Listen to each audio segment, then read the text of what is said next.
Conceive, believe, achieve. This is former UFC middleweight champion of the world, Michael Bisping. Paddy the Baddy here. You're listening to Combat Sports UK. And you're watching Combat Sports UK. Hello, everybody. Welcome back to the Combat Sports UK MMA podcast. As you can see, I'm joined by Nathan Shields and what appears to be Jorge Masvidal, Street Jesus, losing his mind, going full Sean O'Malley. It is the main man, John Boguslavski. Nathan, how are you, John? How are you? What's happening, gents? I'm all good, mate. Everything in my head's working perfectly fine. More than I can probably say for John. Well, everything's working fine in my head as well. Just try to spice up the podcast. So we are here to look forward to UFC 299, O'Malley versus Vera 2, and obviously Poirier Saint Denis on that card as well. But just before we do get started, I want to point you towards some things that are going on this week. Tomorrow night, Cedric Doumbé, check that guy out in the PFL. I think that's on the Zone in the UK. I have no idea where it is in the US and Canada, so apologies to those guys. Friday night is obviously Saudi Arabia, Joshua and Ngannou.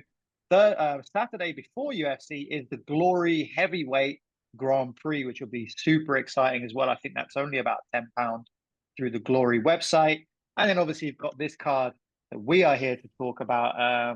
Definitely check out those. Cedric Doumbé has been driving around Paris, apparently, in an ambulance with his opponent's face on the side. So that is exciting. But we're here to talk UFC.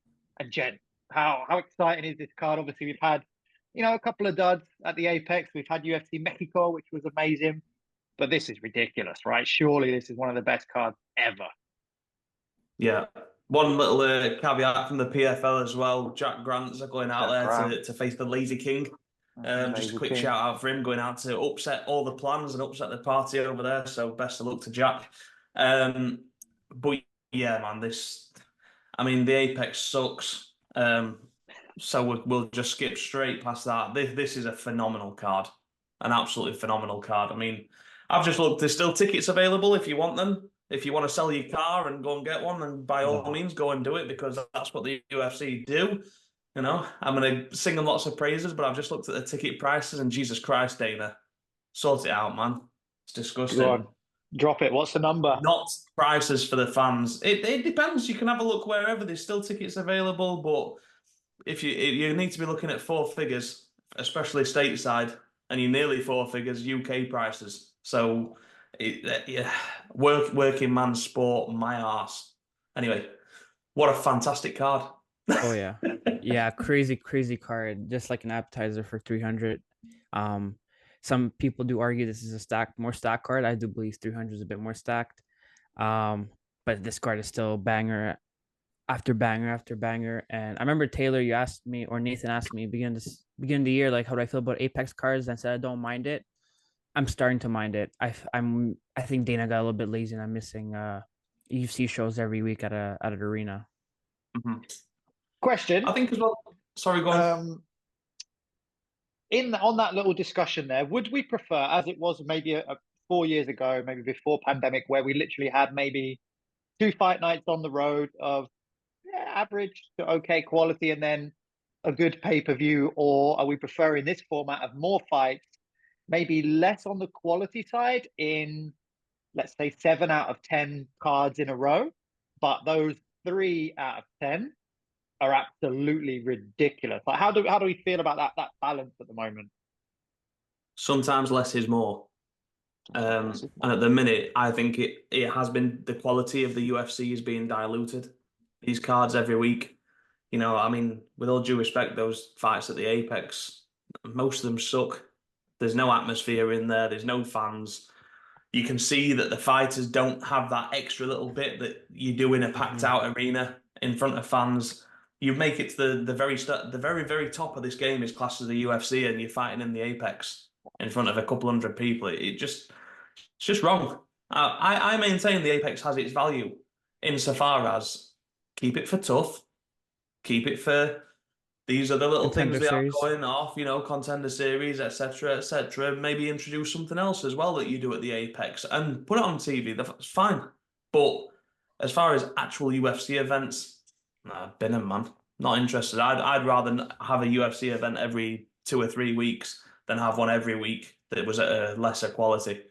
Because the reality is, you look at some of these cards that open up, when we cover this sport and we watch the fights from the very first fight on the night up to the main event, and you're looking at some of these fighters that are opening the card and you're thinking, Jesus Christ, how are these signed to the UFC? Can you And imagine? that's wrong. Right. Can you imagine last week Oliveira versus Sopai if that was in the crowd? Anywhere that would be crazy. Be way more people talking about it too because of the reaction of the crowd. So I definitely maybe as long as these cards aren't in the apex, you definitely feel a bit more pop everywhere else. Yes. Like if this because like how many countries is there? There's 50 states in the US and most states in the US have like 2 or 3 big cities. You could definitely pull up a show every week there. You don't have to travel far outside of Vegas, but Yeah. you got to get a crowd. This is a sport in front that needs to be in front of a crowd, not in front of nobody. Yeah, I think you put it on the am, road, and whoever's in your main event, if it's somebody from the UK against somebody from the States, put it on stateside or bring it over to the UK and put it in Manchester or something, something like that, because it just gives it that extra little bit. We saw it with Paris, for example. You flood it with the local talent. We see it with London. You flood it with the local talent. They don't have to be the most exciting fighters or the highest ranked fighters in the world, but there's that back in there. You saw it with Canada, same sort of thing. It's just like if you do this, you see it UFC Mexico, wherever they go. We've just had Brandon Moreno headline a fight night. That's how it should be. Yep. Not, 2 big overweight heavyweights that come box their way out of a paper bag. It's just, it's not good enough. It's not good enough. But this one is good enough. So let's leave all the Apex in the background because there's a shitload to get to in this. This one is more than good enough, and I just want to keep dancing around topics just to see how long John will keep that wig on for. Because I cannot take it seriously when he's talking all seriously. He's got this pink wig staring back at me. But let's get straight into it. I mean, in honor of the wig, it is a bit John, scratchy too. It's a bit scratching my head. So in honor of that wig, mate, I will give you the first say on the main event: Sean O'Malley versus Marlon Cheeto Vera for the bantamweight title. What are your thoughts, mate? Well, I love it. I love this main event. Is it the best first defense for O'Malley with Sanhagen in the rankings? Maybe not, but there is history there. It could shut down was the first fight a fluke? Was it not? Does Cheeto deserve a title shot or does he not? He's in the title shot now. The fight's happening. We'll definitely see who is the better fighter. And after their first fight that happened a few years ago in the Apex, and we'll see how much O'Malley with a championship now, how much he improved, how much of his confidence grown. Not that his confidence is lacking. And we'll see how Cheeto deals in a 5-round fight because it's 50-50. He always starts slow, or his last fights he started slow, and he picks up the pace later on. O'Malley likes to stay on the outside, picks a shot, start the leg kicks, head up high, do his basketball moves, and try to get the finishing shot. Cheeto is not so easy to get taken out of a fight, so we'll see how this one goes. We talked about topics. Which fight you're most interested in? Because when we look at this as a main event, it's a great fight. I'm excited for it. The card's phenomenal.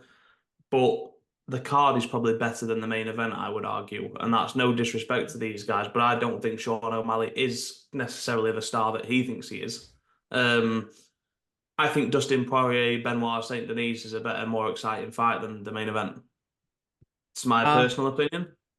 But you're not wrong. You're not wrong. Some people do see that. But in terms of star power, I'm pretty sure O'Malley has more Instagram followers and more of a following than anybody on the card. And if I imagine if we'll see the crowd Saturday night, we'll see a lot of people wearing these stupid wigs and going for O'Malley. No one's gonna bring like a Louisiana flag, or we might have a few hot sauce. Hot sauces, a few Ecuadorian flags for sure for Vera, but even when there you go. Even if when we saw O'Malley versus Sterling, John. Everybody saw O'Malley. Everybody gonna saw the upset crowd you. with some pink wings. What does Dustin that, the Taylor? Diamond Poirier, 4.5 million Instagram followers.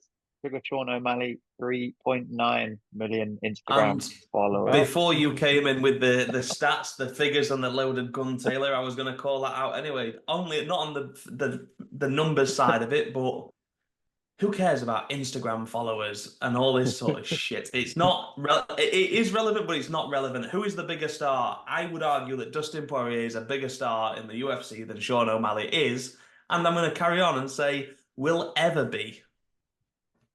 I think in terms for the UFC, they do see O'Malley as a bigger star. Probably if you look at pay-per-view buys as well. If Poirier didn't fight Connor, because Connor is definitely the A side, those pay-per-view buys, O'Malley's probably second or third in those pay-per-view buys.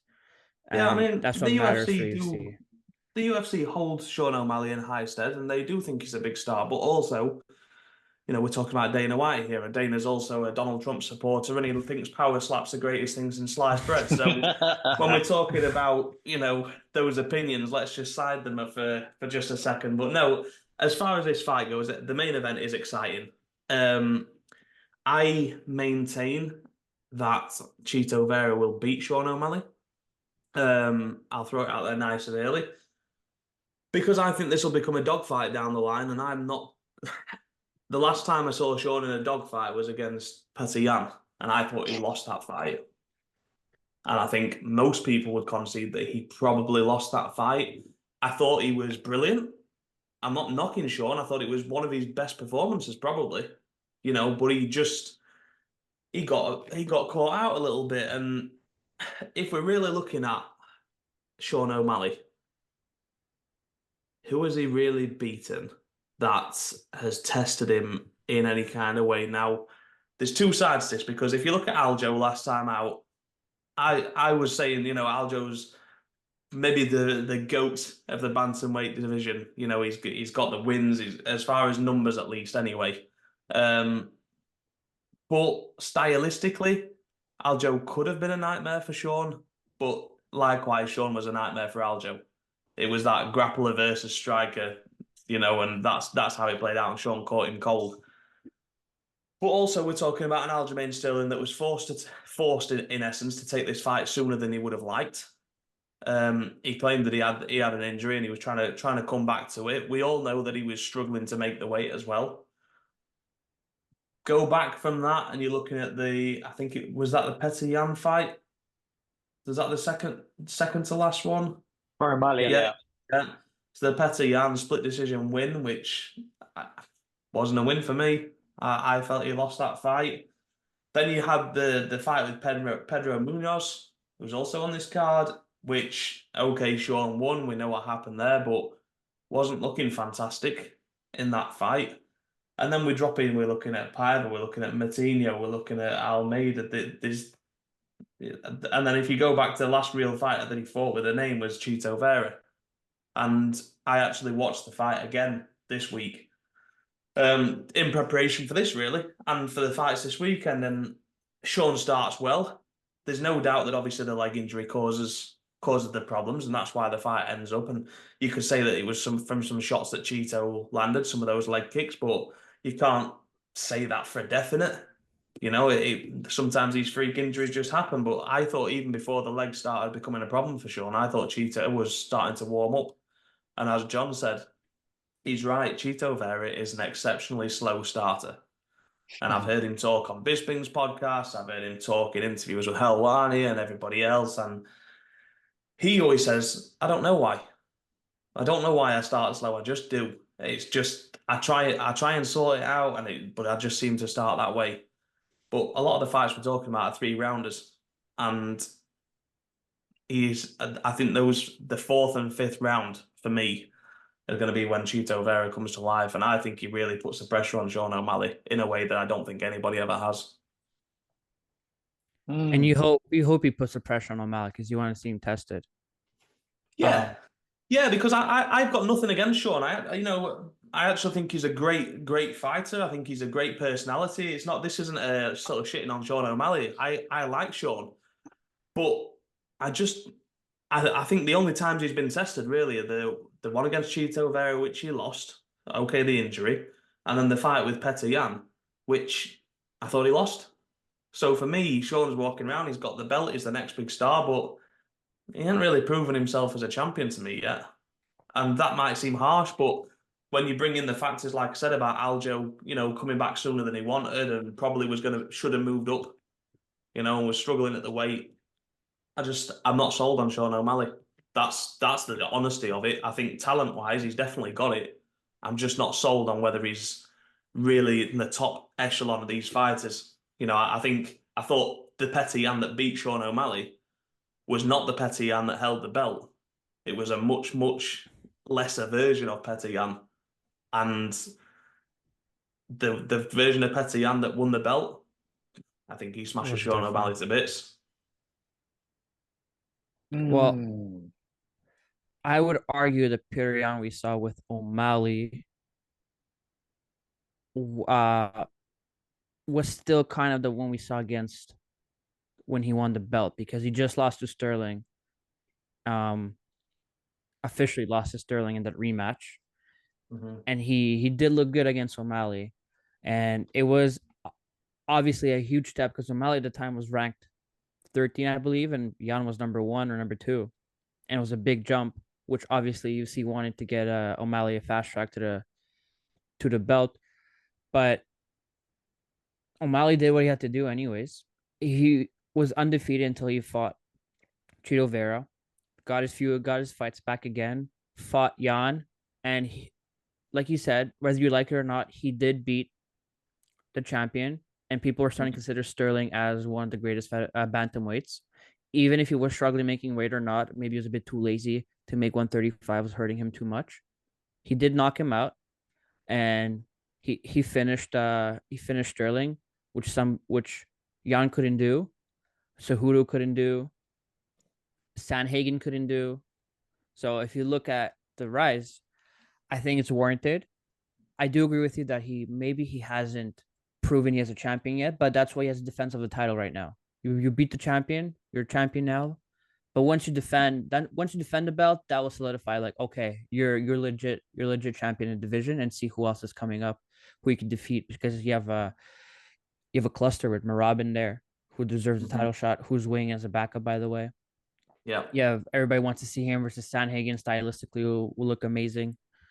We'll see what Yan does. He's also on the main card. He definitely has to win a few wins, but a winning streak will probably get him the rematch there.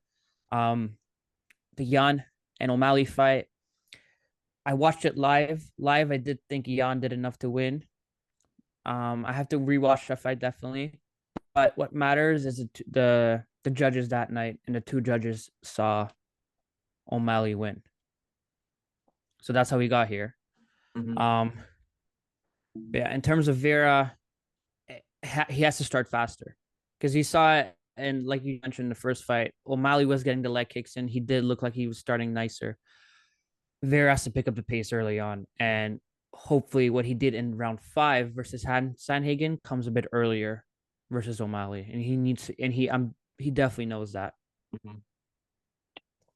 Would Marlon Vera starting quicker play into Sean O'Malley's hands a little bit? I mean, we saw what happened with Aljo, after Aljo kind of reached in for that shot. I mean, if it's not Chito Vera's style, let's say, to start quicker, and he all of a sudden tries to change that up, are there going to be, things he's not going to be in his flow, something like that? That's, when I see that argument about Vera, I think, okay, if you flip it on its head, yeah, it might surprise O'Malley, but I think O'Malley's a calm enough striker and a calm enough fighter to be able to maybe weather that early on, but do enough to stay out of the way and keep Marlon on the end of his strike. So I just wondered, do you think it would play into Sean's hands a little bit if Vera came at him with a bit more speed? I don't know. I'm curious about that one. Not for me. The reason I would say so is we've not seen Sean O'Malley do 5 rounds. So we don't really know what that gas tank at a high level is going to be like. But it's not in his biggest interest. But I'm just looking on Chito here, for example. He went 5 rounds against Rob Font. and he beat the living daylights out of Rob Font. That was Mhm. probably Cheeto's one of his best Best performances. performances, yeah. You know, he went 4 rounds with Dominic Cruz before and didn't look fantastic, but obviously landed that big viral knockout. And then he went 5 terrible rounds with Corey Sandhagen. But you know, ultimately we've seen Corey, and we know he had the injury before the last fight, and I think Corey Sandhagen, to be fair, is probably one of the top guys in this division. I would, you know, there's the writings there. That if you said to me, who would you pick with a better chance to beat Sean O'Malley, I would still say I'd think Corey Sandhagen would absolutely piece Sean O'Malley up and beat him however he wanted to. Whether he wanted to wrestle with him, whether he wanted to strike with him, I think Corey could just mix that game up. But my point is, we've seen Cheeto do the 5 rounds, and I think if he starts slow, he still finishes well. I think if he starts quick, he still finishes well.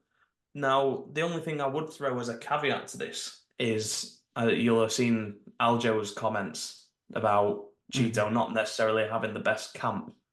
Now, whether there's anything in that or not, the biggest thing that I think Cheeto's got going for him, because if you said to me you could pick Cheeto Vera and you can pick Sean O'Malley and you can take one of them and try and coach them and, you know, guide them through the UFC career, who are you going to pick?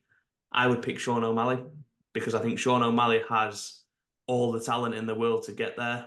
I just don't think he's there yet.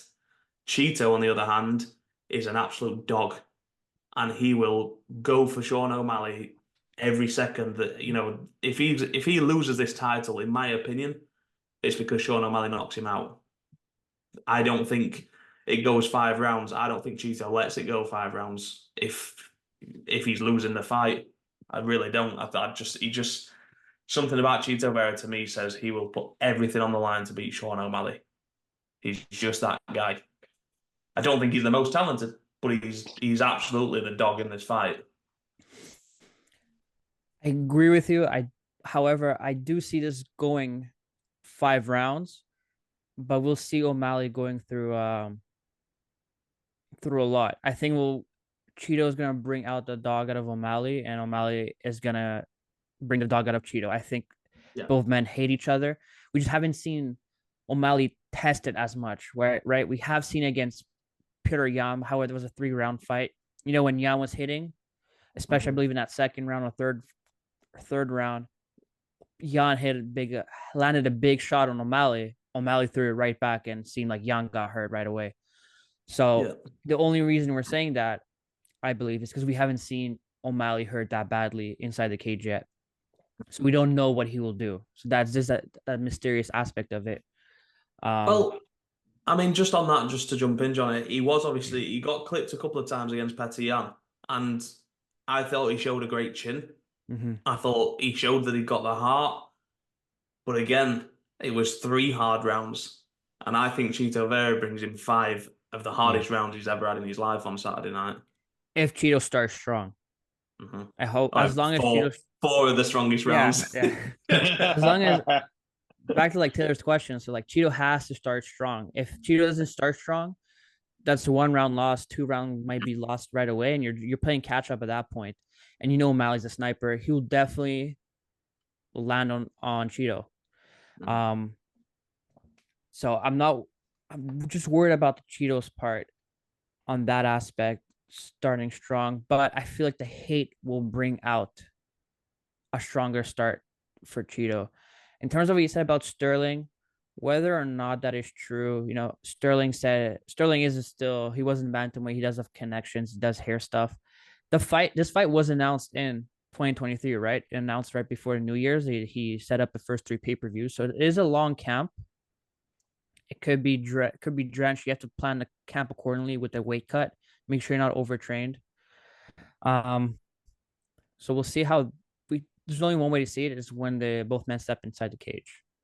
I know you're going to be chomping at the bit to jump in, Taylor, but one last thing for me on this is when we look at the fight and you look at the last fight, a lot of people say there's not too much you can take away because Sean picked up the injury. That's what caused the end of the fight. And that's true to a degree, because the fight didn't end like, for example, we saw Adrian Yanez and Jonathan Martinez when he practically kicked Yanez's leg off. That's not what happened here. Sean got the injury. He seemed to be moving around. He couldn't move on it, and then all of a sudden he seemed like he was getting his feet back under him. Then it went. Cheeto followed him down to the ground. But that vicious ground and pound from Cheeto was bad, man. And Sean wasn't grappling. He wasn't keeping him off. It was nasty. And I think at some point in this fight again, I think Cheeto does. They do end up on the mat, and I just think Cheeto Vera is going to be too. It's difficult because skill-wise, I think Sean O'Malley's a far better fighter. But I just think that Cheeto is just he's going to be a man that will not be denied. That's my feeling on this fight. Well, Vera has, I think he has the most finishes in bantamweight history, if not top 3 of there. So it's an accolade that he can hang on to and brings into this fight. Just he's to up mention there for sure, right? one more thing. I think he's up there. Just to mention one more thing. O'Malley did lose the first round versus Sterling, right? All 3 judges had it, and I'm pretty sure we had it. But that was a bit different because Sterling was going for the wrestling, and it was more cage control points that he won over. Yeah. Cheeto, I don't see Cheeto pushing O'Malley against the cage and trying to wrestle him. No. Again, we got to emphasize that Cheeto has to start strong to steal those earlier rounds and get a step on O'Malley. So what are we saying? I don't even necessarily think he has to win the early round. I don't think he needs to win 1. I don't even think he needs to win 2, if I'm completely honest. But he's got to make Sean O'Malley work. Yeah. He's got to make him be thinking constantly up here, and he's got to keep Sean moving. Because let's be honest, one of the best parts about Sean O'Malley's game is he stays at distance. He keeps around on the outside. He sort of has this almost back foot style, but no one wants to press him because as soon as you press him, he's a sniper. He just changes you, and that's it. But I don't see that. I will make my prediction. I think Cheeto Vera stops Sean O'Malley in the 4th. I think he just basically gets stuck into him from about halfway through round 2 and just doesn't let up. And I think he just wears Sean down, very similar to what Petian was doing. But I just think Cheeto's got that a little bit more time. So that's my official prediction. Cheeto Vera, round 4, and you. John, you've got the wig on. You've probably got the pink shorts on as well. You want me to stand up? And go on. Who's the pick? If you're not picking Sean O'Malley, you put that wig on for a waste of time. No, my official prediction is Sean O'Malley by decision. I think Cheeto's going to do a little bit of catching up to do. I think round 1, 2, and 3 will be securely for O'Malley. I think we'll see O'Malley draw Cheeto a few times, round 2 and 3, and then Cheeto might win 4 and 5, and that's how he gets the 40, 49, 48 type, 48, 47 type scorecard. So yeah, unanimous decision, Sean O'Malley. UD, Sean O'Malley. Yeah, I'm toing and throwing. I do want Marlon Vera to win. I really like him. I like him whenever he's on Bisping's podcast and that kind of whole team with Perillo and Bisping himself. However, I think Sean O'Malley's going to catch him with something at some point. I do think Cheeto might overstretch himself, and I think O'Malley's coming in super motivated. I think, regardless of how much he says he's undefeated, this haunts him. This is why he's called this rematch back. If he really didn't give a monkeys, he would be nowhere near this fight, and he'd be fighting probably Corey because he's maybe trying to avoid Merab. So that was, in Nathan's opinion, the least interesting fight of the main, well, not the least interesting fight of the main card, but definitely not the most interesting. So basically, Nathan, you're going to wax lyrical for the next 40 minutes about Dustin Poirier and Benoit Saint Denis. That being said, we have pure violence in the co-main event. The words from the Octagon Oracle's mouth was, "This is the most interesting fight on this pay-per-view," and I would go as far as to say this is the most interesting fight so far booked this year. Oh yeah. Big praise for the co-main event. It is going to be 5 rounds at 155 pounds. Dustin the Diamond Poirier against Benoit Saint Denis, I believe is his. Yeah. You can see the serious talk has really started because John has ditched the wig. He is no longer on the Sean O'Malley train. Who wants to kick off with this one? Go ahead, John. This fight is bananas. is actually crazy, crazy, crazy. Poirier, we all know his accolades. I don't think Poirier has never been in a boring fight. He's been in a top 5 division for like the past 5 years now, or longer, if I can remember now. And Benoit Saint Denis is probably the hottest prospect right now. Only has one loss in his career. He finished all his fights except for one in the UFC. Former special ops operation in France, and he wants to. If he could bring that attitude into MMA, which he's done, bring to this fight, we're gonna see a bloody war as the co-main. I'm so excited for this for 5 rounds as well. I can't believe we almost had a scare with Dustin saying the fight might be off a few weeks ago, and now it's actually happening in a few days. I'm getting goosebumps just talking about it. I I kept going back and forth on this fight, on who's gonna win, who has the upper hand. Um, the only question I have is Benoit Saint Denis hasn't fought a Dustin Poirier yet. He fought RDA, um he fought Filova, he fought Thiago Moises. Fell is it not Frivola? Matt Filova, He but fell over because he got a head kick. Matt fell over. yeah, but those fighters aren't the caliber of Dustin Poirier. Poirier he's fighting for championships. He's fighting Gaethje. He's fighting Max Holloway, fighting Oliveira, Habib. So he's definitely have way more experience. He fought Chandler as well, and he finished Chandler, which is what Gaethje couldn't do. He has that experience over BDS, and I think we'll see that play into this round, as well as Benoit Saint Denis' first 5-round fight in the UFC. Yeah, this is it's funny, isn't it? Because you look at the UFC 300 headliner, right? It's 2 top guys at light heavyweight. The title's on the line. This is one of the most exciting fights you'll see. This, to me, is one of those fights where, as a fan, you go, this is what I want to see. These are the kind of stylistic matchups that say, yep, I'll take some of that. And it's something, as John said, we're very, very much used to seeing from Dustin Poirier. I mean, I've got his resume, if you like, up here. Won't go into wins, losses, etc., because obviously we all know there's a little bit of everything in there. But I'm just going to read off these names that stand out.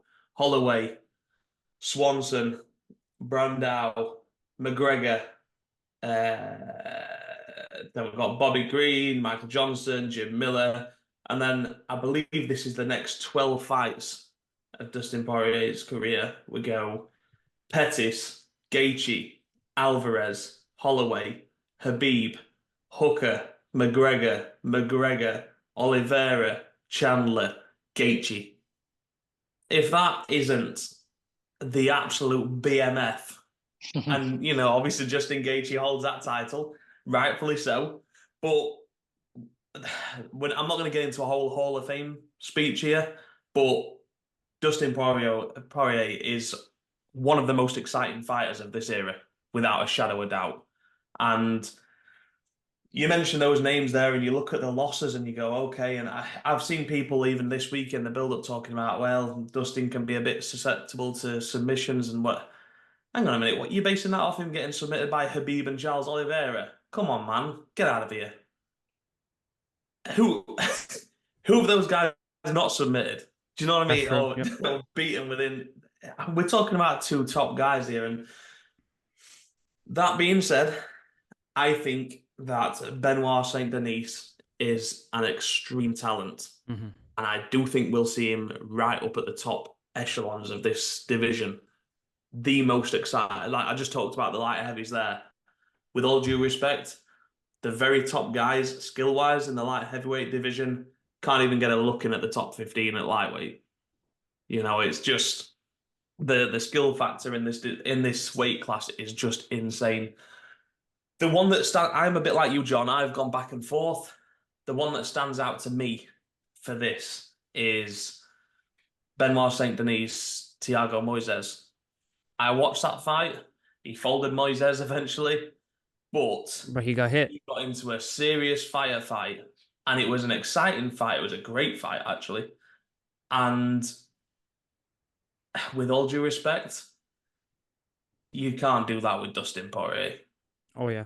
This is a guy, Agreed. like you said, served in the military, been and done all that. But I'm from the UK. I'm allowed to say this, but the French military, it's Hey, man. mostly Okay, not okay. there. UK versus France. But here what right I'm now. saying is, this guy has been there. He's seen everything. When it comes to face-to-face combat, he's seen everything. Do you know the one thing he hasn't seen? He has not stood in front of a Dustin Poirier just in his shorts. And when that happens, which it will, he's going to realise that you're in the big boy leagues now. And this is going to be a very, very dangerous fight, I believe, for both men. I think for Benoit Saint Denis to take this fight, why wouldn't you? He's got nothing to lose. Right. But Dustin just shows what a absolute killer he is, because people talk about he has to take a fight. Dustin Poirier didn't have to take this fight. He could have took so many more stylistically, skill-wise, easier fights than this. But he's gone, do you know what? Everyone thinks this guy's going to come through and be the man. I'm still here. I've still got that dog. And, you can look at the Justin Gaethje fight. Come on, man. Who's not been knocked out by Justin Gaethje? It happens. It was a perfectly timed head kick. But you look before that, we're looking at Dustin Poirier probably in the best form of his life. So I'm really intrigued by this one. I think that was your best line of all podcasts. You haven't stood in front of Dustin adjusting his shorts. Until you have, you never know. I mean, this for me, my God, it makes sitting through Jairzinho Rozenstruik versus Shabadabab Gaziev worth it. It makes it all worth it. This fight is ridiculous. Getting both these guys at the stage we're getting that, because we're not getting Dustin at a washed stage, like a Tony Ferguson stage or something like that, where he's coming off 3 or 4 losses and the wheels are coming off and all that kind of thing. We are getting prime time, well, maybe just out of his prime time, Dustin Poirier against an absolute murderer like Benoit Saint Denis. I mean, you talk about Shavkat Rakhmonov and his finishing record. If you go back through that record of Benoit Saint Denis, apart from that loss to Zaleski, you nailed everybody. Round 1, round 2, arm triangles, punches, right hook, everything. Rear naked choke, ground and pound, head kick. He's absolutely belted people off the scene. And that's what makes this so exciting, because he is so dangerous. And then when you get Dustin in there adjusting his shorts, pointing and giving it all that, because he can be hit. And that's what makes this fight so intriguing. And also the trajectory of both fighters, right? Like, where are they going? Where does this set them up? And all that kind of thing. I mean, is it going to go 5 rounds? Do we think it's going to go 5 rounds to start, really? Not a hope in hell chance, I don't think. But mind you, do you know what? Actually, I'm not sure. I said that without really thinking about it. But what I will say is that these are 2 tough men. And this is the kind of fight where you might leave something in there that you never get back. We've seen Dustin in a number of those fights. We've seen Chandler, we've seen Gaethje in a number of those fights. When you look at Benoit Saint Denis, obviously he's fresher. He's younger. He's coming into this less experienced, okay, but I don't think that plays a massive factor. I think the only way the experience comes into this is that there will probably be occasions where he might be better to wrestle and to take his moments, to just buy that bit of time. I don't think he's going to do that. I think sometimes that inexperienced, massive pay-per-view, co-main event, Dustin Poirier, you get sucked in.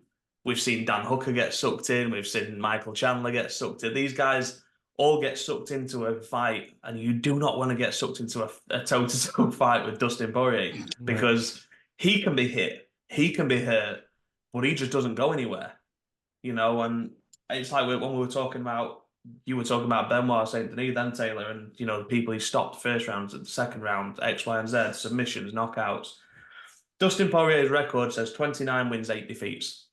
Now, a lot of people outside of MMA would look at that and go, 8 defeats. We know who those 8 defeats were against, and the majority of them were absolutely the best of the best. But out of those 29 wins, 22 finishes, 15 knockouts, 7 wins by submission, 13 first-round finishes. You know, I think Benoit Saint Denis is going to come. He's going to look for the kill. He's going to look to make a major statement, and what a statement it would be if he takes out Poirier. But he might just find that he has bitten off a little more than he could chew here. Saint Denis can't fight here like he fought against Moises. Can we agree with that? Absolutely not. I think if this fight if this fight goes to decision or not, I personally, you said there's no way, and then you think about it, I think there is a possibility it goes to decision because these are two really, really, really tough guys. Going for 5 rounds, as long as Saint Denis doesn't fight like he did versus Moises, getting hit, because Poirier is a much, much bigger hitter than Moises, and he knows how to finish fights. Yeah. But so does Benoit Saint Denis. 100% finishing rate. But again, Dustin is top echelon. If he is number 3 lightweight contender, number 4, top 5 for longest time. Yeah. And if we look at like a pound for pound list made up, he has to be up there. Pound for pound is kind of a little BS. You have obviously ranking your champs, but for as long as Poirier has done it, for the level of competition, he is up there for pound, best in the world. Yeah. And in terms of for the experience, Dustin will definitely lean on experience because he could. Although Saint Denis has how many fights is out? 1, 10, 14 fights in his professional career.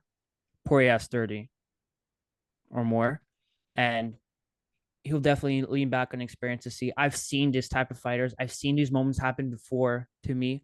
I know how to relay on this. Saint Denis might struggle a little bit with that because he wouldn't be able to figure out Dustin, and he might struggle and be worried a little bit during the fight, while Dustin will stay calm. And we always see him calm during fights. I've never seen Dustin exacerbate during a fight. It's funny because we've always, people always make comparisons, and I've seen a lot of talk about Volk and saying, he took the head kick knockout by Islam when he came back, he wasn't the same, etc. It's a different thing here. It's not the same thing. We're talking about Alexander Volkanovski being on an absolute reign of terror, taking out everybody, beating everybody. It's not the knockout, it's the mental side of the knockout. And Dustin Poirier is the kind of guy that will knock you out, he will get knocked out, and it's just part of the game, man. He doesn't pause to reflect on it. He will have walked away from that Justin Gaethje fight gutted, but also thinking, it happens. I was in there against Justin Gaethje. You know what I mean?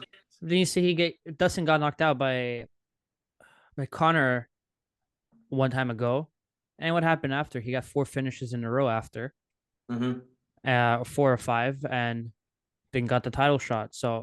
Then has the fluke loss versus Michael Johnson, who got knocked out again as well, and then he went back and has all finishes again. And Dustin has never lost twice in a row in his career. So that's a big stat you got to remember as well. And then if you look at, he fought Gaethje last time. He's fighting BDS. Who is the better fighter? I would say it's definitely Gaethje as of now. And Poirier did not do too bad in round 1. He just got caught. It happens. It's how you bounce back. And you're fighting lower down the rankings. He is also an underdog on the Vegas odds. So I'm a little surprised, but I'm happy because I might cash that in. Yeah. So, but just an exciting fight. Like there's no boring fights in lightweights. This is such an exciting division, but this is like top echelon, like so intriguing. Just if you like bloody wars, you're a fan of the sport, this is the fight you have to watch and inject into your veins after. I have no doubt. No doubt. No, you're gonna have to probably need some therapy after this fight. It's gonna be an absolute war, and then you get And then you get Sean O'Malley coming out with his pink hair. A quick question before we go to the predictions, gents. I mean, we talked about it probably not going to decision. If it does go to a decision, who would you fancy for a decision? Poirier, no doubt. Poirier, no doubt. He has the most I would say- experience. I would say Dustin. Yeah. I kind of see this fight as like the Poirier versus Hooker fight. How Poirier just lost to Khabib by submission. Yeah. And Hooker was lower down the rankings. He was outside top 10 fighting. Poirier just come from loss. So let's be honest. If we get Dustin Poirier, Dan Hooker too, then I will sign up for that right now. Sign me up in a front row. I'll sell my house, my car, just to see that. You already did to go to the Canada card, mate, to see Sean Strickland in person. So don't worry. Let's get those predictions in, fellas. I'm just gonna change anyway tomorrow. So I don't know. I honestly don't know. What do you guys think? My official prediction, and I'm actually gonna stick to this: Poirier by decision, unanimous decision. Poirier by decision. And I'm not gonna flip flop. Do you know what? I've been so intrigued by this matchup and just waiting for it to come around and just excited about the concept of it. I've not actually really taken any time to think about who I think wins and when. I think the thing is here, I think if Benoit Saint Denis beats Dustin Poirier, I don't think it's as big a shock as some people might say. I think if you've watched Saint Denis, I think you know that there's the potential, and we know Dustin's at the back end of the career. It's such a tricky one. Like you said, Saint Denis, the underdog. Sorry, is the favorite going into this. Yeah. And that to me is crazy. Mm-hmm. I understand it to an extent, but I still think it's crazy. I've got it. The funny thing is, right, Dustin Poirier is one of my favorite fighters, probably of all time. Generally, probably of all time, because like you said, John, when have you seen Dustin Poirier in a boring fight? Never. Really. Never. You know, and when I saw Saint Denis against Moises, and then I watched him again, I watched him against Favola, and I thought, this kid's going to be one of my favorite fighters coming forward. I'm going to back him all the way. I'm going to back him against anybody he faces. And then they announced he was facing Dustin Poirier, and I went, oh, God. So that's enough sitting on the fence for me. I am going to go with what I've seen. And I still believe, very similar to the main event, that this comes down to the dog. And I just think the dog in Dustin Poirier is probably bigger than the dog in anybody else. So I'm going Dustin Poirier. And I'm actually going to predict a stoppage. Mm-hmm. I think it's going to be late, maybe 4 or 5. But yeah, I think you might get him out of there, but I do see this going the distance, actually. Well, we'll see. For me, yeah, I'm going to make it a hat trick of the diamond. So for one that was a really interesting close fight, we're all picking the same. I'll keep it short and sweet. I think experience, footwork, and just general nous will get Dustin through this fight. I would sit with a 3-2 unanimous decision to Poirier, but I could also see a split decision in there as well somewhere, because I think Benoit will start really quick and he'll start really well, and that third round could be really decisive. But for me, Dustin Poirier, unanimous decision. You know, just before you move on, Taylor, the one last point I would make on this, and that kind of swung me towards Poirier, is his main training partner in this camp. He's just come off the back of a fight camp against Justin Gaethje, so he's prepared for people that hit as hard as anything. And now he's gone into this camp, and his main training partner has been Gamrot. Mm-hmm. And I think, as far as sort of keeping an eye on the other dimensions that Saint Denis can add to this, I think Mateusz Gamrot is about as good of a training partner as you could have got. For sure. Spot on. Right. Next. One of probably my really, really up there favorite fighters, and he definitely would have been if he was fighting in the UFC, is Michael Venom Page. I absolutely love this guy. I remember the first time I watched him fight was when he did the Pokemon thing over Cyborg's head after he just fractured his skull from a flying knee. and he's been absolutely nothing but box office ever since. Dropped a couple of bad ones. The Logan story, something story, one where he basically got wrestled for a few rounds was a bad one, and then also the Lima one as well, where he kind of lost his footing and then got smashed. But he's coming up against Kevin Holland. Everybody was kung fu fighting. Are we expecting that kind of fight? You know, everyone's kind of saying, yeah, it'll be very similar to the Stephen Thompson fight, really. What do we think, gents? I mean, I guess, John, it's quite interesting to ask you where you're at with Michael Venom Page. I mean, Nathan and I will be very familiar with him because he's obviously a Brit. But where does he sit kind of on your radar, and what do you think about this fight? Probably my favorite Brit fighter. Okay. Yeah, so not Chris Duncan then, no? he's like fourth, fifth, I would say. I had to say that so I wouldn't get kicked out of the podcast. Yeah. So no, I love this matchup. I really love this matchup. Holland versus MVP. MVP is a very exciting fighter. Like, you watch his highlights. I watched when MVP was fighting in Bellator. Like, we heard it and we'd watch it as well. At least I did. And I don't think MVP had like boring fights, but he is a showboat a little bit. And I kind of like that because he knows it's like, I'll knock you out, I'll showboat, or you'll knock me out. And I'm there to be played as well, like he did versus Douglas Lima. And well, that was a hell of a shot Lima landed on him too. With a nice leg kick that stumbled him. But MVP is a sick kickboxer. He's very, very sick kickboxer. He likes to fight with his hands down, kind of like Wonder Boy in a way, but he's way more explosive and more flashy. And you like to see that in a fight. I really hope Holland has the same agreement as they did with Wonder Boy. No grounds. There's no fighting on the ground, just all stand up. And I think I was gonna say like maybe a fight at night, but I could see Poirier and Saint Denis be fight at night. I could see like 12 fights here be fight at night. Yeah. But my opinion on MVP is I'm glad he's in the UFC finally. I wish it was earlier. I think he's a bit older now. He's like in his late 30s, 36, 37, 38, I would say. 36. So it is definitely past his prime, but you know, the kickboxing accolades are still there. And I think it's going to be an incredible add to the roster for the UFC. Yeah, I mean, the first thing I'm going to say about this, and it always seems like I'm just slagging the UFC, but I am going to a little bit. I don't agree with the ordering of this card. You know, the fight below this is number 4 ranked welterweight Gilbert Burns against number 11 ranked Jack Della Maddalena, who just beat Kevin Holland. Fighting below Kevin Holland and MVP, who has never had a fight in the UFC. It just doesn't make sense to me. I think Gilbert Burns and Maddalena should be fighting above Kevin Holland and MVP. But on the fight itself, I think Kevin Holland can win this quite comfortably if he wants to. And I'm a huge fan of MVP. But he does have a gaping hole in his game, and Kevin Holland can, if he wants to, exploit it. He won't.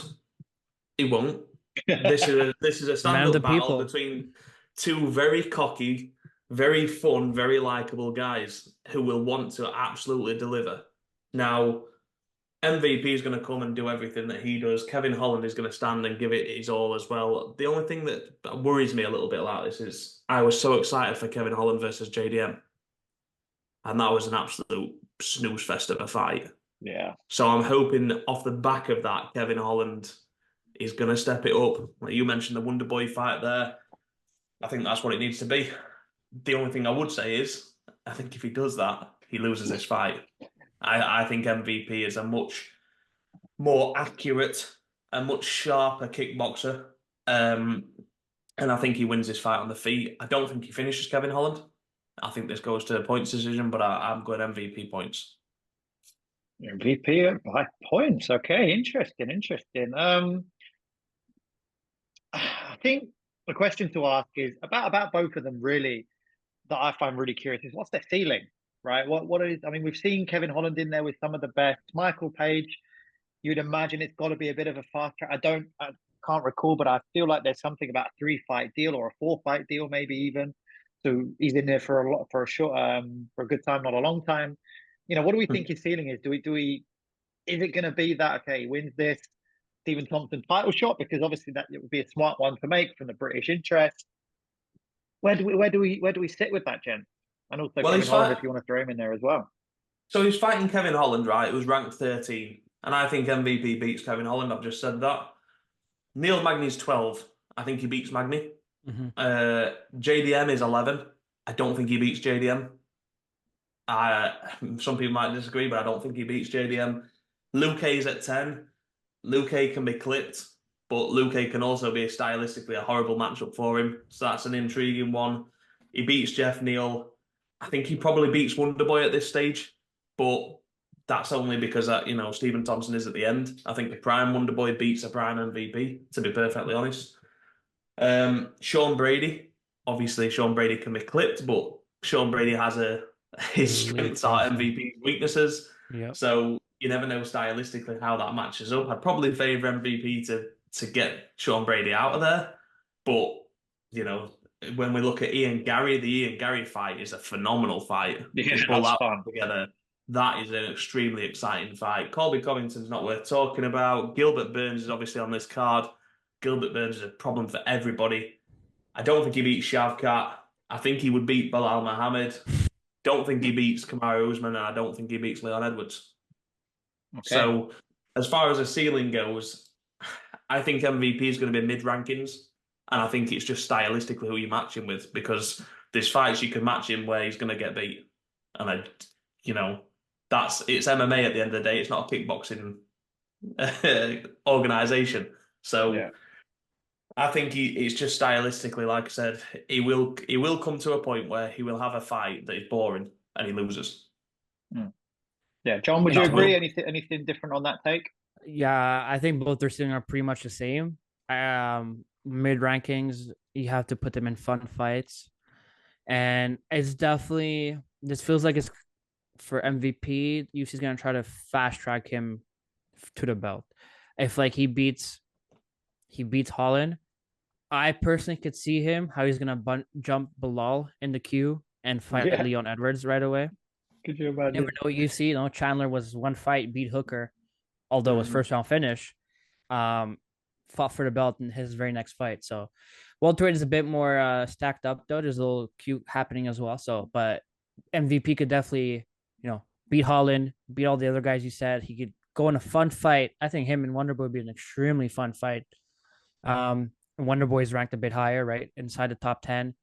And then you do something impressive. You never know. The UFC could just throw you in title shot, especially the way. I think if I'm MVP and I win this fight, he's got to beat Kevin Holland. I think he's got to beat him in exciting style. Yeah. I don't think he has to finish him, but I think he has to look fantastic. Then if I'm looking stylistically and I'm thinking for a call out and I'm MVP, all right, you could call for Leon. But the reality is that I don't think that's going to happen. I just think it would be disrespectful to Shavkat and the other guys that are in and around. Even Bilal, as much as I'm not a Bilal fan, it would be disrespectful again to Bilal. I think stylistically, there's only 2 or 3 that you could call out there. The Stephen Thompson one's there, but beating Wonderboy at this stage of his career, what does it really do for you? Ian Gary, for me, is the call out. If he calls out Ian Gary might take that fight. Especially because it's a big, big name, and it's he might definitely take that fight. And then the only other one I would suggest would be the fight previous to this. I think if whoever wins out of JDM and Gilbert Burns, I think especially if it's Gilbert Burns that wins, if MVP shoots for Gilbert Burns, I think that's quite a fun fight, and maybe even one that he could win, Gary would be a small call out, especially with the rumored Ireland card that Dana's trying to set up. Yeah. UK guy versus Irish guy, and UK and in Ireland, everything around that pond. I think it'll be a massive fight there. Everybody knows those 2 fighters from that area. Everyone's gonna be tuning in. Stylistically, fun match as well. We never seen Gary on the grounds. I feel like Gary's gonna stay on the feet. Yeah. Yeah, for sure. So we've got a unanimous decision. Michael Page from Nathan. John, where are you going? First round knockout, MVP. Let's go. Let's go. That's where I'm going as well. First round knockout MVP. I think the first minute is going to be kind of like they're just edging each other out, and then it's going to be like Tekken, and he's just going to jump in and KO. Yeah. done. Yeah, it's gonna be a filling out process for like a solid minute, and then just something out of nowhere MVP is gonna throw, and Holland's just gonna get clipped, unfortunately, and either cleanly or It's ground and pound into the end for sure. it's always funny, isn't it? Because you could absolutely be right. You could both be right. That's what could happen. But there's always this little voice in my head when in these situations that says there's Bellator fighters and there's UFC fighters. Yeah. And for me, there is an absolute world of difference between the two. So just because Kevin Holland's ranked down in 13, he's had his wins, he's had his losses, he might be a much more of a tricky matchup for MVP than you two guys are thinking. But we'll see. We'll see. We'll see. I'm buzzing. I'm buzzing for that fight. Yeah, I love I'm watching Venom Page fight. so excited. Gilbert Burns, JDM. This is a very curious fight. Where does JDM stack up in terms of these kind of newer prospects that are coming up in the welterweight division? So your Ian Garys, your Shavkats. You could even throw Hamzat in there, although he's probably never coming back down to middleweight anyway. But those kind of guys that circling around Leon Edwards and a bit more of what you would call the old guard. And then Gilbert Burns, like Nathan said, he's a problem for everybody. This is a fascinating scrap, right? Like, because of the way Jack's been in his last couple of fights, the way Gilbert's been in his last couple of fights. Nathan, throw us in with this one. What are you thinking, mate? So it's so hard to call this one, I think. I'm such a big fan of Gilbert Burns, and I've liked JDM, like you said, last couple of performances haven't been great. I actually think it was Kevin Holland that kind of caused the last one to be a bit of a snooze fest. I thought JDM was kind of winning the fight fairly comfortably, and it was just, he was waiting for Kevin Holland to go, and he just never did. I think the problem here is Gilbert Burns will absolutely go. We talk about last time out, but we were talking about a one-armed Gilbert Burns. The one that I see the biggest problem here is out of the two, the one that's shown the most fragility, let's say, is probably Gilbert Burns. When we talk about the fight on the feet, that I'm looking a bit back, but I'm looking back to Kamaru Usman, and Usman put him down and he hurt him. If this fight goes to the ground, we obviously saw our mate Basil cause a bit of trouble for JDM, but the Gilbert Burns is an absolute killer on the mats. But Gilbert Burns loves his hands. We saw it against Hamza. He wasn't particularly interested. He just wanted to throw bombs. And I think this fight ends via knockout. For who? I just don't know. You flip a coin. I would actually say that Gilbert Burns is probably the heavier hitter, but I think JDM's the cleaner boxer. So if I was going to lean in, I think Jack Della Maddalena might get a massive win here. Ooh, which I'd be disappointed with. If I was picking with my heart, I would go Gilbert Burns. But I just think it will be a fight on the feet predominantly, and I just think that whilst Gilbert's throwing those big haymakers, that JDM might just catch him. Yeah, I do like that pick. John, where are you sitting, mate? I'm leaning towards the same. I think, in my eyes, JDM is the better fighter, even if his last two performance was lackluster.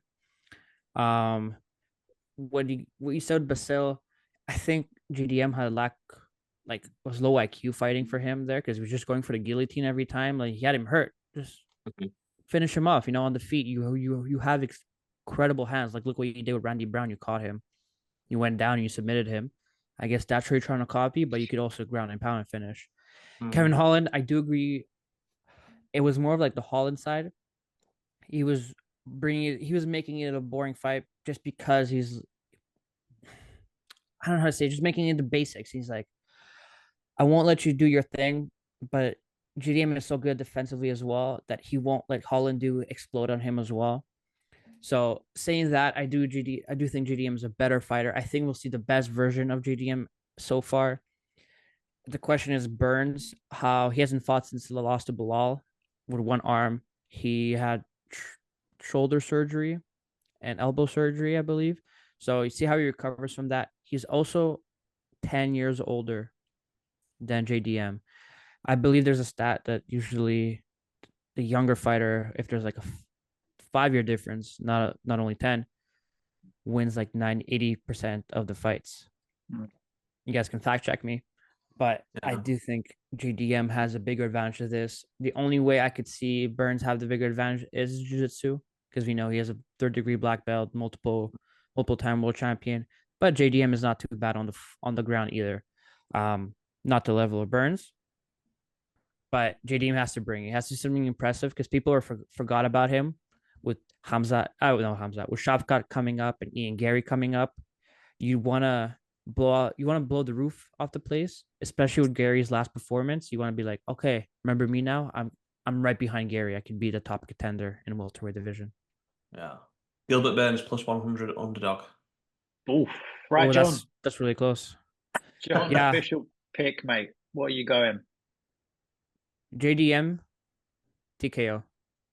JDM, TKO.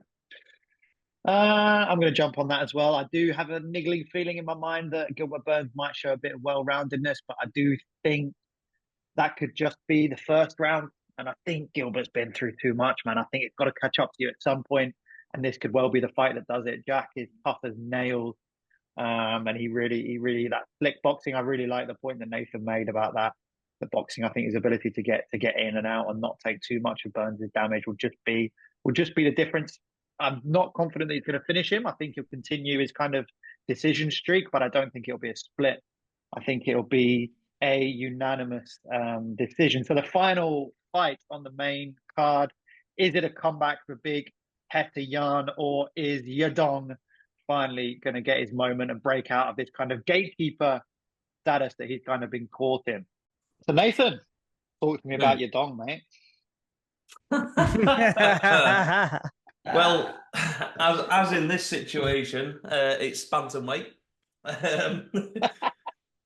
Not so big in stature and even less so in weight. No, it's look, it's I think Petr Yan has had an absolutely torrid time of late, and I think he turns it round this time. I think he's probably going to go out there and look fantastic against Song Yadong. I still think Petr Yan can be a force in this division. I'll be completely honest. I just think he's had a bit of a bad run, but obviously he's been out in Thailand. He's been training with the likes of Brendan Loughnane and some others out there who will be absolutely keeping him razor sharp. And I think, what's it been, a year now he's been out? Exactly a year. Yeah, I think it's what was needed for him, to be honest. And I think he's going to look great. I think he'll come into this and he'll win this quite comfortably. Ooh, quite comfortably, you say as well. Interesting. Yeah. Interesting. John? Yeah, I'm excited to see Jan back in the octagon and see what kind of version of him we'll see. Fully healthy. He took a year off. It's good for the mental sometimes. You know, we're hoping for Volk to do that now. So Jan did that. I think it was a smart move by him. And he is fighting lower in the rankings, I would say. A wise man once said, Song Yadong is a gatekeeper of the bantamweight division in terms of the ranking. So I think it's a good spot for Jan to fight and to be back for his first fight in a year. I think Jan gets it done quite comfortably as well. And it's just Yadong, based off his last fight, he couldn't do much with Gutierrez and chose to wrestle with him. And Jan is a better wrestler. He's better on the mats. I think he's a better boxer than Yadong, although they're both good, very good boxers. And I'm just excited to see Jan back. I think it's good. It's time we see Jan back in the octagon, see what he does. It's a good showcase on a pay-per-view like this, and which makes it, you know, more stacked as well. See if Jan can get back in a title contention. You know, get that rematch with Merab, maybe get a Cheeto fight if Cheeto loses. Get a rematch with O'Malley, perhaps. You know, there's a lot of good fights that could still happen for Jan. He's still young. I think he's still 31. So he is in his prime of his life. It's unfortunate 5 losses in a row, with one of them being a DQ that he was winning. So it's time for him to step up. 4 losses in a row. It's time to step up. Like, if you just look just a few years back, he fought Corey Sandhagen. Wow, how amazing was that fight? And I think Corey Sandhagen, I was reproved when he fought Yadong. He's way better than Yadong. So I see Jan has this in the bag. If the year off, He trained properly, got his mental back, and he showcases it Saturday night. What do we? I mean, you both agree there that it's going to be quite comfortable for Petter. What are we not seeing in Song that, or is it just that you think Petter's going to come back completely improved, or is there something missing from Song's game that both of you think, nah, like he's not that top 5 material? I think there's an element of both, to be honest. I think Song Yadong has not really proven that he's capable of hanging at the top. And, you know, if we look at Petr Yan and we look to him coming in, you got the win over Uriah Faber, you got the win over Jose Aldo, both knockouts. Then you come into the fight, he was absolutely smashing Aljamain Sterling to pieces, and then does something ridiculous. Gets himself DQ'd, comes back, beats Corey Sandhagen, who I maintain is probably the best well-rounded fighter in this division. And now that Henry Cejudo's not in the picture, he will be my official pick for champion end of the year. But then you're looking at, he came back, he lost to Sterling because in essence, that bit of magic had gone. Then in my opinion, not what is on record, but in my opinion, he beat Sean O'Malley, who is now the champion. And then he's lost a decision to Merab. And let's be honest, Merab can be a nightmare for everybody. You know, it's just, I think the Merab fight as well, I think stylistic in Merab's obviously a massive problem for Yan. We saw that, but a loss to Aljamain Sterling and then a loss to Sean O'Malley in a fight that he thought he won. I just feel like the mental state of Petr Yan wasn't really there anyway. And then getting mauled by Dvalishvili, it's just, you know, he's coming into this one in terrible form in essence. But I think that's why the year away will help him just kind of refocus. And, you know, I think I saw a post from Brendan Loughnane actually when he was out there training with him saying it's about him refining who he is, because he was sort of saying what a killer Yan was. So I just think he'll come back completely refreshed, completely replenished. I think he'll notice that this division's kind of blown a little bit wide open, let's be honest. You know, you've got Merab's obviously going to be next, but after that, is there a standout? Not really, you know. So he could win this fight and even call for Sean O'Malley if Sean O'Malley beats Cheeto, you know. Yeah, but he's not going to get it because Merab's going to get it. But that would be the call to make, I would say, still. And then he'll pick up whoever, whether it's Cheeto, like John said, or if Cheeto was to lose, which he won't, and whoever else. But yeah, I just think Yan's a level above Song Yadong. I don't see anything major against Song Yadong. He's a good fighter, but I feel like there's just levels to this game, and I think Petr Yan's a level above. Agreed. Yeah, Yan is a level above Yadong. Like you could clearly tell, like it's top echelon, top 5 champions, and Yan's in that top tier, and there's lower tier where Yadong is. I like the point you brought up, like how O'Malley fought in his last card, and Cheeto fought in the same card, and he lost to him, and that's how Cheeto got the rematch now. Mm-hmm. Yan could possibly do the funniest thing as well, is beat Yadong, call for O'Malley, and O'Malley's like, well, prove that you can beat me. Let's do a fight, and then Merab will get skipped again. But yeah, the thing is as well, even if he makes the call, Merab could get injured. Anything could happen. But if Petr Yan makes a statement here, calls for Sean O'Malley in the rematch, says you never beat me the first time round, he set himself up for it. He's right there. Yeah. But he's got to look good doing it. And stylistically, it's a good matchup, because if this losses, Sterling the first fight, stupid DQ, I don't know why he threw that knee. Sterling rematch, it was a grappling heavy match, right? Sterling grabbed the backpack, and it was a split decision loss. O'Malley, people are 50-50 on who actually won. Some people say Yan won. So it wasn't a terrible fight for Yan. Mm-hmm. Also split decision loss. Merab is a tough loss for Yan, because Merab threw for like 274 takedowns and he couldn't really defend it, but that's how Merab fights. Yeah. And so that was definitely his worst loss. We know Merab's in a crazy winning streak and should be next for the title. So it's not like Yan is still there. He's still there. So he's top of the division. The hype when he had before, when he fought Aldo for the championship. I feel like that's what we're gonna see from him in this fight. Yeah, I would hope so. Yeah, I would hope so because I think a high level motivated Petr Yan is great for this division because he's just so talented and he's such a good fighter and he causes so many problems, you know. And there's the matches he could get back up there with a good win. You talk about the Merab one, the Sean O'Malley one as well. You know, have we yet to see? Yeah, he beat Corey Sandhagen, so that one could even be played back as well, right? So there is some really exciting matchups for Petr Yan. So you guys both think he's going to do it easily, but how is he going to do it? Is he going to get a decision? Is he going to get a finish? Nathan, will go to you first, mate. I think he knocks Song Yadong out. I think probably round 2. I think Song likes to throw. Song can whack too. I think they'll engage, and I just think Yan's boxing is going to be much too crisp, much too fast. Look, I'm basing this on the fact that I think we get the very best version of Petr Yan this weekend, one which we've not seen for quite a while now. But I do honestly believe that he'll come back. So yeah, I think he gets it done inside the distance, round 2. Okay. I'm going for Yan knockout.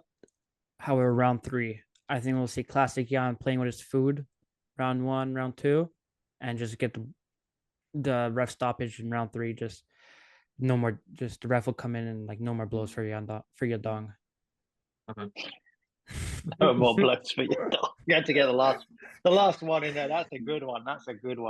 Yeah, I'm gonna hat trick that one as well. Yeah, Petr Yan, I think by finish somewhere towards the end of the second or early third. I think he'll just beat him up. I think he'll bust his eye up. I haven't really seen enough from Song to think otherwise. And like you said, once he gets to that high level, I think that's what Petr Yan's going to do. So we'll dive into the prelims. I mean, the first thing that I do want to do is it kind of pertains a little bit to Tom Aspinall, so we'll keep a little bit of British interest here with Blades and Almeida. There is talk that UFC 301 needs a main event. If Almeida picks up the win, that could go down. Curtis Blades has obviously got the narrative with Tom Aspinall. So I want to talk a little bit about this fight, and then we can kind of random it up a little bit with everybody's picks from the rest of the prelims. But yeah, what do we think in relation to Tom Aspinall, how this fight kind of sets up Curtis Blades versus Jailton Almeida, the top of the prelims? I'm still going with my prediction that I don't think Aspinall's going to fight this year at all.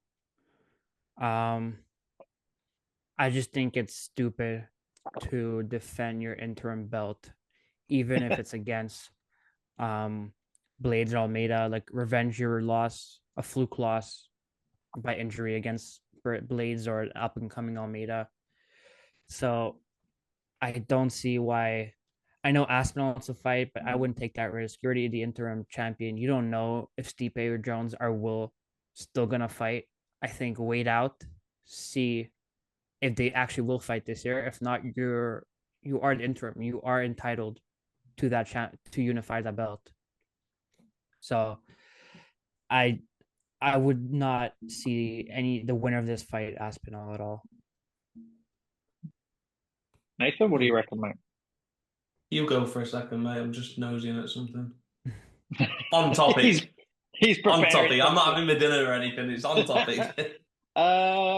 Yeah, I mean, look, I do agree with you, John, there that it's nonsensical to defend the belt, but you're Tom Aspinall, you're in the prime of your career. I think you want to get those fights in, especially as you got a year out with that knee injury, and as hard as that was, and I don't think you want to sideline someone like Tom Aspinall. You want to continue to build that star.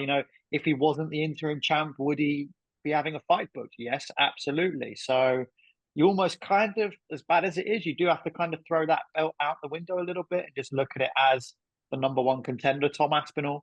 I think he beats both of them pretty handedly. I mean, my honest opinion about this fight is that Curtis Blades is going to big boy Jailton Almeida. I think Jailton Almeida is too small for this division, and I think Curtis Blades is going to show that with the wrestling, because Jailton Almeida doesn't have that striking equalizer that Curtis Blades has come undone with in the past. So I just, I think what is it they say? A good heavy guy beats a good big guy beats a good little guy, right? And I think Jailton Almeida is little for this division. I mean, what did he weigh in last? Like 230 or something like that? No, having said that, he did kind of stop the Derek Lewis stand up jiu-jitsu in the previous fight, but I think it's a lot different when you've got 265-pound Curtis Blade that he cuts down to. He's probably what 280 on the night, maybe something around that. Very different when you got him on top. Who's an actual wrestler. Who's an actual wrestler, exactly. And then it's just weird with what we're talking about with July. Is it going to be a pay-per-view? They're saying it's going to be a fight night. It's obviously only rumor. It's not confirmed. Doesn't make any sense to me to have it as a fight night. You've got to have it as a pay-per-view because you're probably going to charge through the roof for it anyway. And that Manchester, that's a big arena in Manchester. They're talking about a new arena, that Co-op arena or something like that. It's maybe 25,000. You do that as a pay-per-view and you stick Tom Aspinall or Leon Edwards at the top of it against probably the winner of this fight, to be honest. I think that's what they would do because it does make sense. Nathan has come back to us.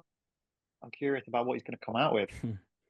I was just kind of fact-checking my own knowledge, really, but it was just on a point you made earlier, Taylor. I was just looking at Curtis Blades and just, the guys he'd lost to, and it's kind of like you say, unless you've got that equaliser, Curtis Blades is a difficult man to beat.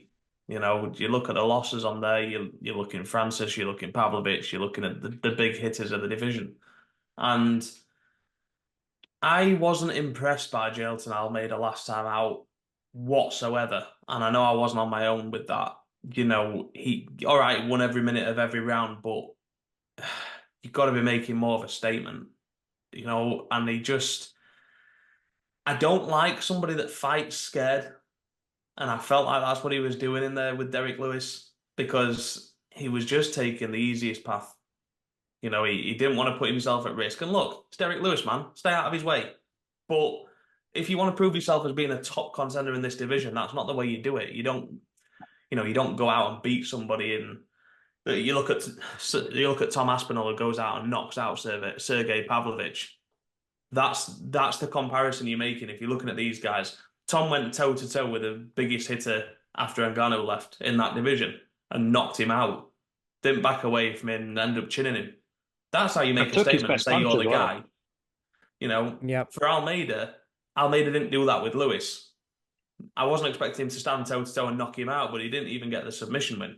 So I was disappointed. I think it shows that he doesn't necessarily have the confidence in there against big hitters. And I think the problem with Curtis Blades, with all due respect, isn't Derek Lewis. He can whack, but he can wrestle. So yeah. I think Jailton Almeida's in for a world of trouble, if I'm honest. I think Curtis Blades, just looking at the odds there, 112, minus 112 Curtis Blades, minus 108 Jailton Almeida. So they can't split it. But it's still close. I genuinely think Curtis Blades wins this. If Jailton Almeida wins this, I don't think he faces Tom Aspinall because I don't think, like John said, I don't think Aspinall's got any sort of eagerness to face Jailton Almeida. Not because he's scared, but just because he hasn't made enough of a statement. Why would he risk that fight with John Jones to fight Jailton Almeida, who doesn't really do anything for him anyway? I do think we see Tom Aspinall fight if Curtis Blades wins because Tom will want that back. And if Jones is going to be out and Stipe is going to be the next fight and it's going to be sort of November maybe before we see that happen, I don't see Tom waiting an entire year if he's got the opportunity to beat Curtis Blades and sort of scratch that from his record. I think Tom's the type of guy that would want to get that back. So I think it just depends on this one. But yeah, I'm going Curtis Blades all day. I actually think he might finish Jailton Almeida, to be honest. If I was a betting man, I would probably go points. But I can see a world where he stops him. I could see a ground and pound. Yeah, just out of curiosity, I looked it up. His last weigh-in was 236. Curtis Blades' last weigh-in 262. So there's a difference there. There's a difference there because then you're thinking about difference between John's Yudong and my Yudong. Let's not start comparing that now. So yeah, I see that as well. I see Curtis Blades kind of big boy in Jailton Almeida, and then it's curious what Almeida does after that because he's definitely talented, and if he can cut it down, he causes a lot of problems in that light heavyweight division, no doubt about it. But that's still, you're looking at what's that 30 pounds he's got to cut to get to light heavyweight. So he's really in the middle there. John, are you in agreement, Curtis Blades, for a win here? Yeah, Curtis Blades way heavier. If you see what not to compare what DC did to Derek Lewis, finishing him, and Almeida couldn't do that to DC for 5 rounds. Blades is a way, way bigger guy, more experienced. Definitely, I see Blades. Wouldn't shy away from a takedown, wouldn't shy away from striking with him. So for me, Blades. However, I will go with decision. I think Almeida's a bit tough for his own good, unless Curtis can take out his razor blades and finish it by elbow. But I think yeah, I think the thing is, I don't even think it's brave, John. I think it's the opposite. If I'm honest, I think he's too safe. I think if I don't see Jailton Almeida being the guy that takes the risks to get a win from a bad position. I see him the type that will, if Curtis Blades is on top of him, he'll just grip him, hold him close, pull him into guard, and just keep him there because he'll play safe. I just don't see him being the kind. I think if he takes the risk, then Curtis Blades probably grounds and pounds his head through the canvas. So agreed. That's how I see it. And that's why I'll say decision, because it might be a lot of holding down Blades. You can't. Can you imagine, like, it's moving a 264 guy off of you for 3 rounds in Miami? I mean, that's weighing weight. That's weighing weight. I mean, we saw it got released, didn't it, from the last card? I think I can't remember which card was it. No, it wasn't the Mexico one. The Volkanovski to Poirier card. Yeah, and they showed how much everybody kind of went up. And you think of heavyweight, my God, that's crazy, right? Well, they say Alex Pereira's hitting like 230, don't they? Yeah. So we do. I don't understand why he's not cut into light heavy, but anyhow. Yeah, so maybe Almeida looks into it. I don't even think that should be top of the prelims. I think we all know what fight should be top of the prelims, and that's Caitlin former Kukagian against Mesa Gamrot and Dos Anjos. I mean, we'll kind of go fight person for person here and what we like on the prelims, but I think this one's worthy of a bit of a shout out from all three of us. Really, what a fight this is, eh? What a fight! Yeah, it's it's a fun one for sure. I mean, I think I'm not too keen on the Macy Barber hate that you just threw this way, Taylor. I'm not gonna lie. I thought it was more aimed at Chukagian. I'm not gonna lie, or Caitlin Kominar or whatever her name is. I think it'd be a real interesting one this for Macy Barber because obviously she's taken a lick, so she's come up. She's come in with quite a lot behind her, and I just think last time out against Amanda Hebas, I thought she looked great. So I think she's improving every minute of every day. So I'm hoping that this is a continuation of that. But as for Gamrot Dos Anjos, I'm not excited by this. Interesting. Why is that? Because stylistically, I think this is going to be an absolutely terrible fight. Well, you guys said that about Cejudo and Merab, and look how that fun fight went. It was only fun. Well, hold on. It was only fun because Merab was riding him like a little donkey. It wasn't actually that fun, right? If that wasn't Merab Dvalishvili, that's not a fun fight. I don't know. My boy chinned him early doors, but no, I think look, RDA can mix it up as good as anybody, but we're not talking about prime RDA here. We're talking about RDA back at lightweight as well. Not sure how that works this stage of the career, whether that's the wise move, obviously. Especially against Gamrot, man. I mean, we all know what RDA is capable of and what he can do, but I just think Gamrot is a sleeper in this division. Obviously, the last fight against Fiziev it went his way without going his way. He's got a massive win and a massive scalp on his record for all the wrong reasons there. And then he's had to drop from fighting Fiziev at 5 to fighting Dos Anjos at 11, who's not really been in the division anyway for a period of time. So I just got Gamrot as a massive favourite here, but with all due respect to Gamrot, he's not the most exciting fighter.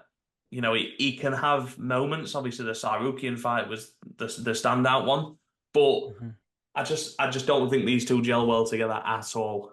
If I'm honest, I think Gamrot wins this fairly comfortably. I think he takes a unanimous decision, and I don't think it's the most exciting fight. I see this fight kind of a lower skill level that Gamrot Storyukin fight produced us. Obviously, this would be probably a wrestling heavier fight. But I do see Gamrot as a younger, hungrier fighter, trying to go for the win against RDA for sure.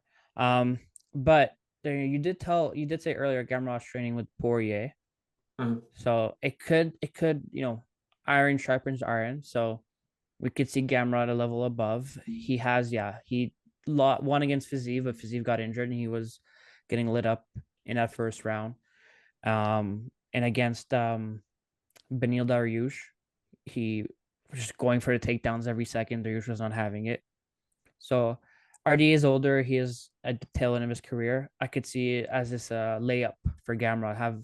Be back in the win column. You had a split decision win against Jalen Turner as well. So prove you kind of belong in a division, in the ranks of the division. And yeah, I don't think it's gonna be as boring as you think it is.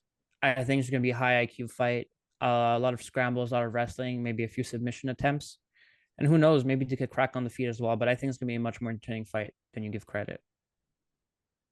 Yeah, that's gonna cue up Nathan to drop some bombs on us if it is next week. He's got that one right. I see him writing down his notes already. Yeah.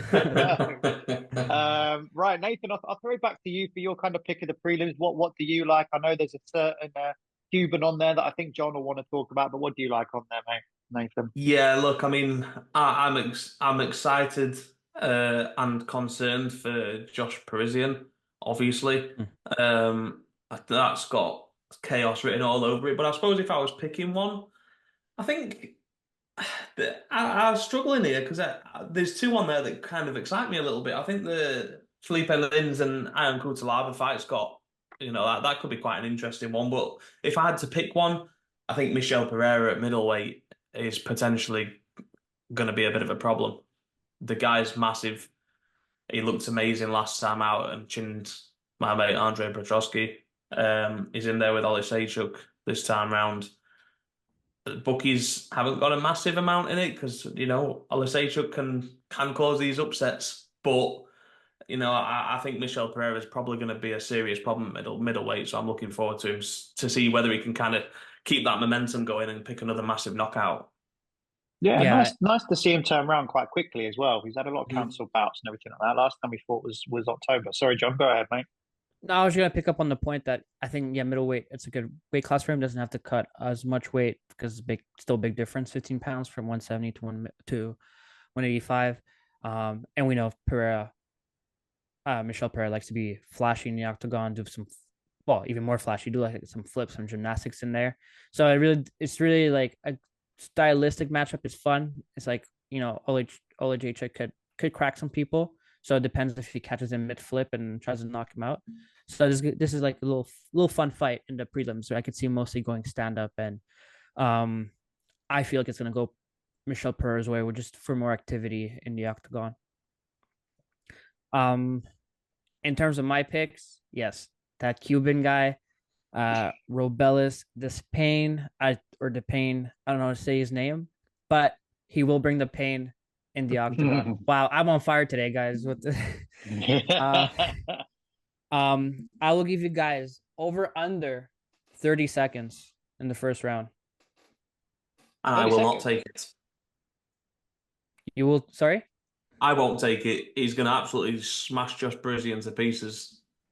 Within 30 seconds? Yeah, I think under 30 seconds. I think even on Topology, they have him ranked number 57 in the world of heavyweights. And this has got Cedric Doumbé PFL debut written all over it. Yeah, I can feel that. Minus mattress. Mattress, yeah. Let's crap talk. They might bring one just for Josh Parisian, but still. But yeah, I feel this will be somebody's next excited fighter for the heavyweight division. And like we saw, Gaziev fought once in the UFC and got a main event shot in a second fight. We'll probably see Robelis, if he does what he does, first round knockout impressively, and then get a main event spot to get him ranked somewhere. Could be a Curtis Blades versus Almeida. The loser of that could be that somewhere there. So I think people will be excited to see Robelis fight. Yeah, I certainly am. Since you corrected me and pointed him out to me on that podcast we had a little while ago. A little shout out to little Joanne Wood retiring supposedly on this card. It would have been nice to see her come back to the UK, but she's an adopted American now, obviously getting married to Mr. Wood as well. I mean, she's had a pretty nice career in the UFC. She was close to a title shot, and then somebody of an example of she took the wrong fight and she got found out against Jennifer Maia. So little Jojo is going to be retiring on the first fight. Hopefully she picks up a little victory and sees her off into the sunset nicely. Any final thoughts? Yeah, one more thing. John. And also it's good to retire in front of a crowd, right? Unlike Tyson Pedro and Jamie Pickett. Yeah, I'm blanking right now. Thank you, Nathan. Yeah, how nice would it be to retire in front of a crowd? At least people cheering, have your moment for a second, people cheering your name, win or lose, good fight or bad fight. At least show respect to those fighters on them retiring. Yeah. Echo that. Good card, great card overall. There's just amazing so much card. The next few days. I've also just seen it just popped up on my phone that Tyson Fury and Francis Ngannou have had a face-to-face over there in Saudi Arabia, so I'm sure that'll be entertaining. Tyson wants to be careful. He'll get cut if he gets too close to Francis. He does love a little cut to postpone his fights, Howard Tyson. Yeah, funny how that comes around. So many things to be going your way. This is the cherry on top of this weekend's cake. I can't recommend enough. You've got to check out the PFL card next week. I know I've kind of slagged PFL a little bit, but that card tomorrow night is a lot of fun. A lot of British fighters on there, and then you've got the Lazy King, and Cedric Doumbé is an absolute star. We talked about him before. This whole driving around Paris with an ambulance. Apparently, he's also booked a room, a hotel room at the ambulance hospital room. Yeah, so that's hilarious. So if you're still here and listening to us Babylon after about an hour and a half, go check out Cedric Doumbé Thursday night. Check out Saudi Arabia. Isn't he also a comedian back in France? Is he actually? Is he? I feel like he's a. Oh, we've lost him. John's lost him. There we go. Getting too excitable with the microphone. It's been too long for him. 2 hours. 2 hours with us is too long. Before you fire into the sign-offs, Taylor, I think I'm back. Quick run through. Despain under 30 seconds. Michel Pereira doing Michel Pereira things. Gamrot and RDA, an up-and-comer against a legend of the game. We'll skip over Curtis Blades. Petr Yan returning to form. JDM, Gilbert Burns, Kevin Holland against the debuting Michael Venom Page. An absolute war in itself, as blood will be spilt everywhere. Dustin Poirier adjusts the shorts and teaches the young kid on the block, Benoit Saint Denis, what this game's all about. And then Chito Vera becomes the new champion of the bantamweight division, and John throws that stupid, ridiculous pink wig in the bin. If O'Malley wins next podcast, you're wearing that stupid wig. If O'Malley wins, I won't be on the next podcast. It depends about the Gamrot fight, right? I mean, Nathan could have it, he could have it both ways, or he could have it neither, right? So we'll see. Yeah. We'll see what happens. An absolutely brilliant card, and then this kind of rolls us into UFC 300. Are you recording? Because it's not showing recording on my side. Yeah, it is on my side. No, I'm just kidding. Right, so get that pink wig sent over as quick as possible. We've got to get him on it. Get it on. No, he's paying for it as well. He's going to be paying. He's going to buy his own wig, so he got to buy his own wig. I think he's going to look quite good on you, to be honest, Nathan. Well, it can't look any worse than the hair I've got, can it? Let's be honest. What hair? Right, you two. We've done well. An hour and a half before we got stuck into it. Not too bad. So yeah, that Thursday night, Cedric Doumbé, PFL, Jack Grant on there, Connor Hughes on there. The other guy's blanking me. Somebody help me out. The other fella. No. The other British fella is on that PFL card. Jack Grant. No, is it Kane the Wild? Something like that. Anyway, I'll try and remember. And Joshua Ngannou as well. Yep, Joshua Ngannou. Friday. Yeah, I think it's important everyone tunes into Francis You know, let's be honest, he left the UFC and everyone was kind of he's run from John Jones a little bit, and he's not doing this and he's not doing that. And let's be honest, everyone that's slagged Francis Ngannou has got egg on their face. So win, lose or draw, whatever Francis Ngannou does on Friday night, he's a winner in this game. Let's be honest. He is an Yep. an absolute winner. I still can't find this guy that I'm thinking of. This other British guy who's on this PFL card. But yeah, check that out. Kane Musa, I found it. Kane Musa also on that PFL card. He's super exciting. And then Saturday night, like I mentioned, you got the Glory Heavyweight Grand Prix, which would be super exciting. Obviously, Rico Verhoeven's competing in that as well, and he is one of the elite best kickboxers of all time. Probably win that tournament, I would imagine, but it'll be a lot of fun. We don't get many Grand Prix in a night, so that will be one. And then to top it all off, the cherry on the cake, UFC 299. Gentlemen, thank you very much for your time. I'm hoping all three of us will be back early next week to review this card. I am not hoping it lasts 2.5 hours, but hey ho, you never know. Enjoy the fights, lads. Go check out the YouTube channel as always. We've got plenty of interviews on there, lots coming up as well. And also the website where we've got plenty of articles, lots to get stuck into. We've got creative pieces on the gentlemen involved on this card. So that'll be a lot of fun for you guys to read and get stuck into. As for you, John and Nathan, thank you both so much for your time. Enjoy the fights, guys, and we'll catch up next week. See everybody.